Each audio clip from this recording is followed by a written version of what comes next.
Hello everyone, welcome back to our channel. Today we have an exciting topic to dive into. வணக்கம். உங்க உடம்புக்குள்ளேயே ஒரு பயங்கரமான super power ஒளிஞ்சிருக்குன்னு சொன்னா நம்புவீங்களா? ஆமா, ஒவ்வொரு செகண்டும் நம்மள பாதுகாக்கிற ஒரு சக்தி. அது என்ன, எப்படி வேலை செய்யுது? வாங்க இந்த சீக்ரெட்டை நாம இப்ப தெரிஞ்சுக்கலாம். உங்களுக்கு வால்வெரினை ஞாபகம் இருக்கா? அந்த மார்வல் சூப்பர் ஹீரோ. அவருக்கு உடம்புல எங்க காயம் பட்டாலும் உடனே தானா ஆறிடும். என்ன ஒரு சூப்பர் பவர் இல்ல? ஆனா ஒரு நிமிஷம், இதே மாதிரி ஒரு பவர் உங்ககிட்டயும் இருக்கு. என்னது என்கிட்டயான்னு யோசிக்கிறீங்களா? சரி, ஒன்ன பண்ணுங்க. போன வாரம் உங்க கையில ஒரு சின்ன கீறல் இல்ல அடி ஏதாவது பட்டிருக்கும் இல்லையா? அதை இப்ப பாருங்க. எங்க அது காணாம போடுச்சுல? அந்த காயத்தை சரி செஞ்சு உங்க தோலை மறுபடியும் ஒன்னா சேர்த்தது எது? அதுதான் உங்க உடம்போட சூப்பர் பவர். சயின்ஸ்ல இந்த சூப்பர் பவருக்கு ஒரு பேர் வச்சிருக்காங்க. அதுதான் ஹோமியோஸ்டாசிஸ். என்னடா பேர் இவ்ளோ கஷ்டமா இருக்குன்னு பயப்படாதீங்க, ரொம்ப சிம்பிள். அதுக்கு பின்னாடி இருக்கிற மேஜிக்கை நம்ம இப்ப ஈஸியா புரிஞ்சுக்க போறோம். சரி, முதல்ல இந்த ஹோமியோஸ்டேசிஸ்னா என்னன்னு பார்ப்போம். ரொம்ப சிம்பிளா சொல்லணும்னா அதுக்கு அர்த்தம் சமநிலை, அதாவது பேலன்ஸ். அவ்வளோதான் விஷயம். இப்போ நீங்க சைக்கிள் ஓட்டுறீங்கன்னு வச்சுக்கோங்க. லேசா வலது பக்கம் சாஞ்சா என்ன பண்ணுவீங்க? உடனே இடது பக்கம் வளைஞ்சு பேலன்ஸ் பண்ணுவீங்க இல்லையா? அதே வேலை தான் உங்க உடம்பும் 24/7 பண்ணிக்கிட்டு இருக்கு. உள்ள எல்லாத்தையும் கரெக்டான பேலன்ஸ்ல வச்சுக்க அது சின்ன சின்ன அட்ஜஸ்ட்மெண்ட் செஞ்சுக்கிட்டே இருக்கும். சரியா சொல்லணும்னா இதுக்கு டெஃபினிஷன் இதுதான். வெளியில வெயில் கொளுத்தினாலும் சரி, இல்ல குளிர் நடுங்கினாலும் சரி, உங்க உடம்புக்குள்ள இருக்கிற டெம்பரேச்சர், பிளட்ல இருக்கிற சுகர் லெவல், தண்ணி அளவு, இப்படி எல்லாத்தையும் ஒரே மாதிரி ஸ்டேபிளா வச்சுக்கிற திறன் தான் ஹோமியோஸ்டாசிஸ். இந்த வேலையை செய்ய உங்க உடம்புல லட்சக்கணக்கான குட்டி குட்டி சென்சார்ஸ் 24 மணி நேரமும் வேலை செஞ்சுட்டே இருக்கு.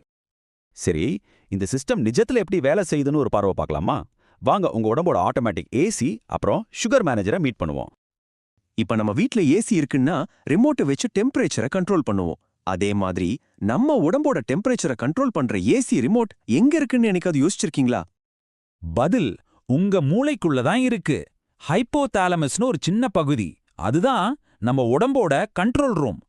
ஒரு தெர்மோஸ்டாட் மாதிரி அது நம்ம பாடி டெம்பரேச்சரை தொடர்ந்து மானிட்டர் பண்ணிக்கிட்டே இருக்கும். இது எப்படி வேலை செய்யுதுன்னு பாருங்க. வெளியில ரொம்ப ஹீட்டா இருக்குன்னு வச்சுக்கோங்க, உடனே இந்த ஹைப்போதலாமஸ் வேர்க்க ஆரம்பி அப்படின்னு உடம்புக்கு சிக்னல் கொடுக்கும். அந்த வேர்வை காஞ்சு போகும்போது நம்ம பாடி கூல் ஆயிடும். சரி, ஒருவேளை ரொம்ப குளிரா இருந்தா அப்போ தசைகளை வேகமா நடுங்க வைக்கும். அந்த ஷிவரிங்ல ஹீட் உருவாகி நம்ம உடம்பு சூடாயிடும். பாத்தீங்களா எவ்வளவு ஒரு ஸ்மார்ட்டான சிஸ்டம்.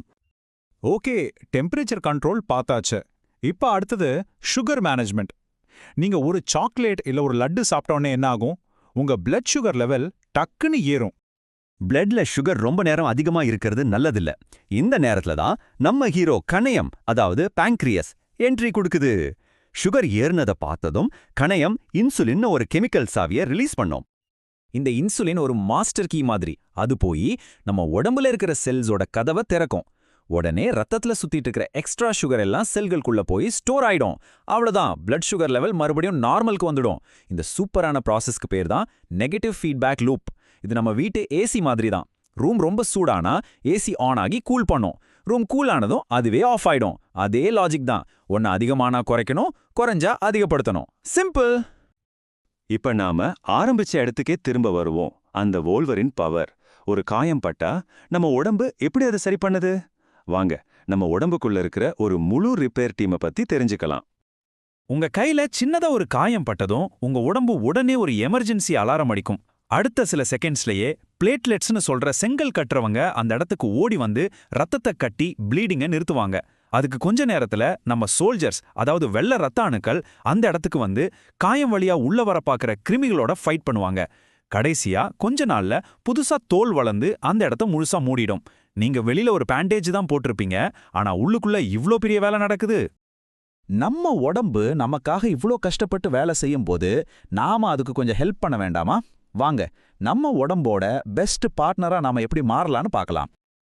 ஆமா, இந்த ஹோமியோஸ்டாசிஸ் ஒரு 2-வே ஸ்ட்ரீட் மாதிரி.